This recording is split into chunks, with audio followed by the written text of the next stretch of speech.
मंडला जिले की बिछिया विधानसभा के अंतर्गत आने वाली सुरैली ग्राम पंचायत में शिक्षा व्यवस्था बदहाल नजर आ रही है।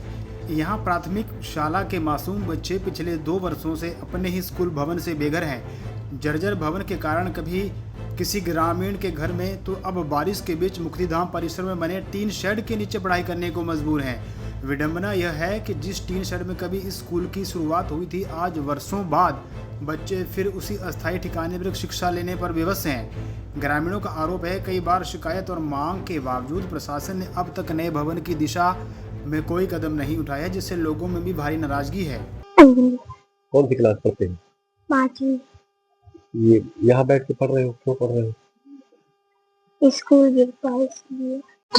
जोर से बोल यार। रिंकी तीन दिन से पढ़ रहे हैं।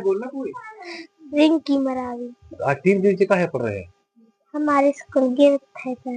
हाँ, फिर तो टीना के नीचे बच जाता, बस तो फिर जाते हैं, गीला हो जाता है।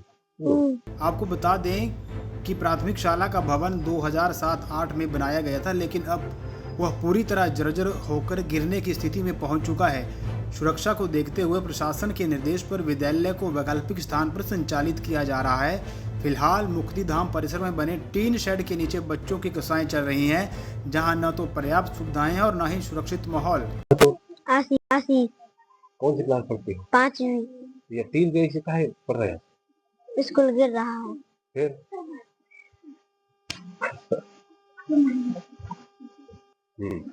टीन स्कूल गिर रहा है, इसलिए टीन के नीचे हमें सर जी पढ़ा रहे हैं। डर लगता है यहाँ? जी। क्या नाम? कहीं नाम है तो? रुचिका। जोर से बोल। रुचिका। या 3 दिन से कहाँ पढ़ रहे हैं?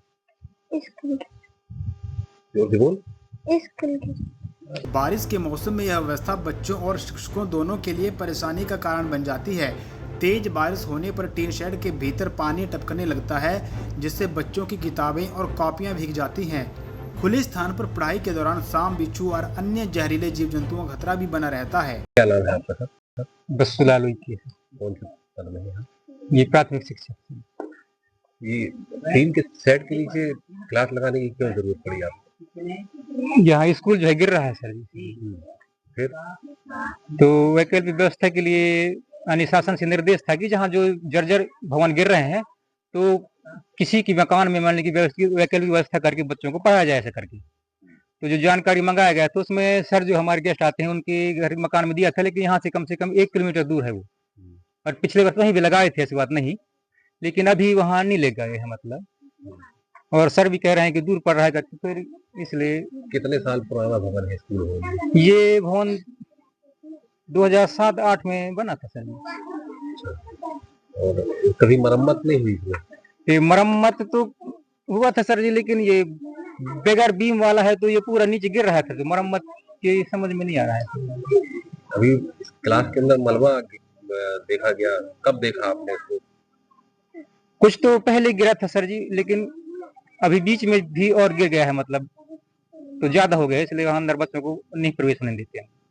आपने इसकी जानकारी अधिकारियों को होती है? जी सर जी, वो प्रस्ताव और फिर जो कुछ इसमें राशि आई थी मतलब मरम्मत के लिए, तो सरपंच बोला कि इसको मत कराओ, नहीं तो ये और परेशानी हो जाएगी करके, तो उसको फिर हम मना कर दिए। कुछ नहीं कराए, काम धाम वो वापस कर दिए, मतलब वो पैसा तो वापस नहीं किए, अभी वहाँ खाता में है, लेकिन मरम्मत नहीं कराए उनको, मतलब कि नया भवन बनाएंगे इसके सरपंच बोला, तो फिर वो नहीं कराए प्रस्ताव, और वो क्या कहते हैं वो ये बना के दे दिए है सर। लिहाजा ग्रामीणों ने इस बात को लेकर गहरा आक्रोश है कि 2 साल बीत जाने के बावजूद नए स्कूल भवन का निर्माण शुरू नहीं हो सका है। उनका कहना है कि यदि जल्द ही स्थायी भवन की व्यवस्था नहीं की गई तो वे आंदोलन करने के लिए मजबूर होंगे। पंजाब केसरी के लिए मंडला से अरविंद सोनी की रिपोर्ट। हमसे जुड़े रहने के लिए हमारे YouTube चैनल को सब्सक्राइब करें और नई वीडियो की नोटिफिकेशन के लिए बेल आइकॉन को दबाएं। अगर आप ये वीडियो Facebook पर देख रहे हैं तो लाइक जरूर करें और ज्यादा से ज्यादा शेयर करें। धन्यवाद।